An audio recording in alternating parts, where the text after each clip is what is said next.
Hello welcome back to my channel. तो आज का वीडियो थोड़ा सा अलग है। जैसे मैंने रशियन स्लीप एक्सपेरिमेंट किया था उसी तरह ये भी एक वीडियो है, लेकिन इसमें थोड़ा सा ट्विस्ट है कि इसमें मैंने कोई हॉरिफाई नहीं किया है वॉइस को, मेरा यही वॉइस होगा।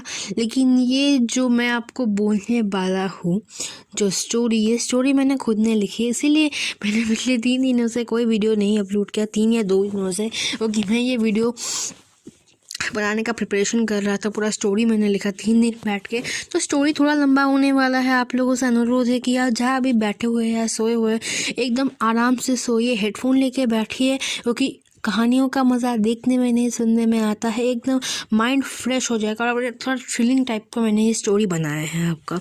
तो चिप्स कोल्ड ड्रिंक्स में से चाय लेके बैठ जाइए। तो शुरू करते हैं आज का वीडियो। तो कहानी का नाम है उस डाइन का साया। तो मैं आपको भी सुनाने वाला हूँ जो मैंने लिखा है। ये कहानी मुझे मेरी माँ ने सुनाई थी। मेरी माँ एक छोटी से शहर से संबंध रखती है और ऐसा माना जाता है कि उस गांव में कुछ बुरी शक्तियाँ भी वास करती है। ऐसी ही एक बुरी आत्मा से सामना हुआ। मेरे नाना जी का वह चुड़ैल थी, खुले बालों और सफ़ेद भयानक चेहरे वाली चुड़ैल। मरने के बाद भी जिंदा है वो। ठंड का समय था, शहर में घना कोहरा छाया हुआ था। मेरे नाना एक बड़े अधिकारी थे। रोज़ की तरह उस दिन जब मेरे नाना अपना काम ख़त्म कर दफ्तर से घर की ओर जाने लगे, तो रास्ते में पड़ने वाला बाज़ार से वो कुछ सामान लेने के लिए रुके। उनके बाकी साथी आगे चले गए और वो पीछे छूट गए। मेरा पिता मेरे बच्चों का बाप नहीं है। सामान लेते लेते उन्हें टाइम का पता ही नहीं चला, और जब नाना जी ने अपनी घड़ी देखी तो टाइम देखकर उन्हें लगा कि आज घर पहुंचने में बहुत देर हो जाएगी। उन्होंने सोचा, जंगल के रास्ते अगर जाऊं तो जल्दी पहुंचूंगा।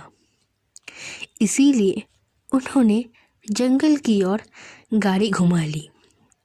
काफ़ी अंधेरे में और काफ़ी अंधेरा हो गया था। नाना जी तेज गति के साथ गाड़ी चला रहे थे, लेकिन उनकी गाड़ी के आगे एक औरत आ गई। उन्हें झटके से ब्रेक मारना पड़ा। जो औरत गाड़ी के सामने आई थी वो तेज तेज रो रही थी। नाना जी को लगा कि वह ज़रूर किसी मजदूर की पत्नी होगी जो रास्ता भटक गई है। रास्ता सुनसान था, इसीलिए उन्होंने सोचा कि उस महिला की मदद की जाए। उन्होंने उस औरत से पूछा कि वो यहाँ अकेली क्या कर रही है। उसने कोई जवाब नहीं दिया और ज़ोर ज़ोर से रोने लगी। ऐसा लग रहा था मानो सारा जंगल उसकी आवाज़ से गूंज रहा हो। नाना जी ने पूछा कि उसका घर कहाँ है। वो कुछ न बोली। उसके ऊपर आत्मा का पहरा था। नाना जी ने उसे बोला कि तुम मेरे साथ मेरे घर चलो, सुबह तुम्हें तुम्हारे घर छोड़ दूंगा। वो नाना जी के साथ चलने के लिए तैयार हो गई और गाड़ी के पीछे वाली सीट पर बैठ गई। रीति रिवाज के कारण उसने अपना सिर पर घुंघटा डाल रखा था, जिसकी वजह से उसका चेहरा छिपा हुआ था। गाड़ी पर सब नाना जी का इंतज़ार कर रहे थे। जैसे ही गाड़ी की आवाज़ आई, सब भागकर प्रकट हो गए घर के दरवाजे के सामने। फिर उसे हर रात वो चीख सुनाई देने लगी। जब उस महिला के बारे में घर में पूछा गया तो नाना जी ने सारी कहानी बताई नाना जी ने कहा, आज खाना यही बना देंगी। लेकिन मेरी माँ को उस महिला पर शक हो गया। उन्हें लगा कि ये कोई चोर है जो घर का सामान चुराकर भाग जाएगी। माँ ने उसे रसोई में जाकर खाना बनाने को कहा। वे बिना कोई जवाब दिए वहाँ से चली गई। रसोई में से अजीब सी आवाज़ें आ रही थी। बस रसोई में सारा सामान रखवा कर मेरी माँ ने उसे कहा कि सब भूखे हैं, इसीलिए जल्दी खाना बना दे। उसे रसोई में भेजा तो दिया, लेकिन माँ का मन अभी भी शांत नहीं हुआ। 10 मिनट बाद माँ रसोई में पहुँची। देखा अभी वो थैले में से मछलियाँ निकाल ही रही थी। ये देखकर माँ को गुस्सा आ गया। उन्होंने उसे बोला कि अभी तक तुमने खाना बनाया शुरू नहीं किया, कब बनाओगी और कब हम खाएंगे? उस महिला का चेहरा अभी भी ढका हुआ था, इसीलिए किसी ने उसका चेहरा नहीं देखा था। माँ उसका चेहरा देखने की कोशिश करती रही, लेकिन उन्हें उसकी झलक भी दिखाई नहीं दी। माँ ने कहा, कोई ज़रूरत हो तो बोलना लेना, लेकिन फिर भी वो कुछ नहीं बोली। उन्हें लगा कि शायद अनजान लोगों से डर रही होगी।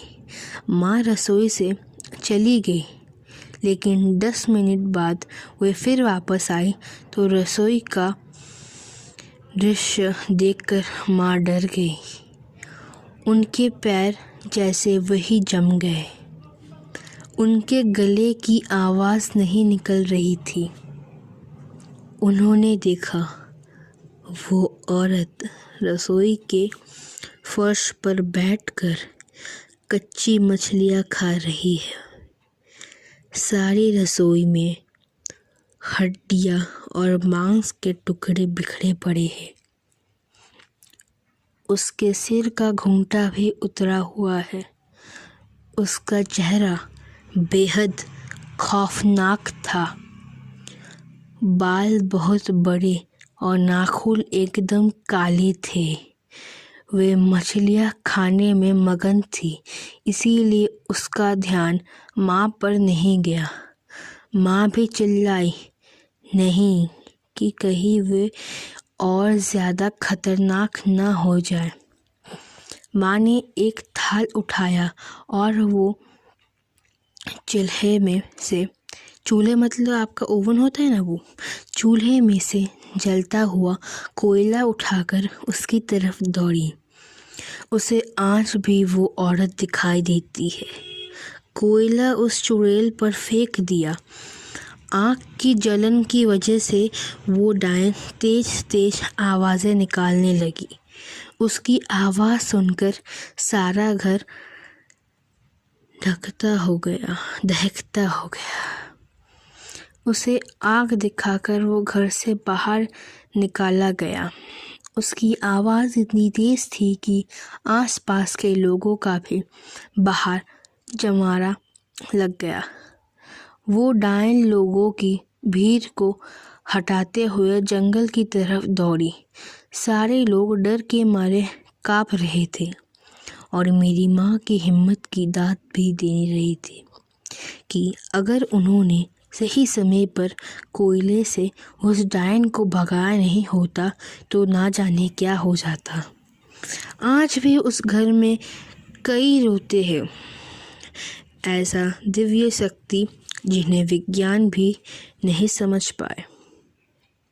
आशा करता हूँ आपको ये वीडियो अच्छा लगा होगा, क्योंकि मैंने ये स्टोरी बहुत ही मुश्किल से लिखा है। अगर कोई गलती हो गया तो उसको प्लीज़ इग्नोर कर दीजिएगा और मुझे सजेस्ट कीजिए कि मैं दूसरा कौन सा कोई कॉमेडी, हॉरर या कोई दूसरा टाइप का वीडियो बनाऊँ। मुझे इंस्टाग्राम अकाउंट में लिख के भेजिए। मेरे इंस्टाग्राम अकाउंट का नाम डिस्क्रिप्शन बॉक्स में आपको मिल जाएगा। आज के लिए इतना ही, मिलते हैं अगले वीडियो पे।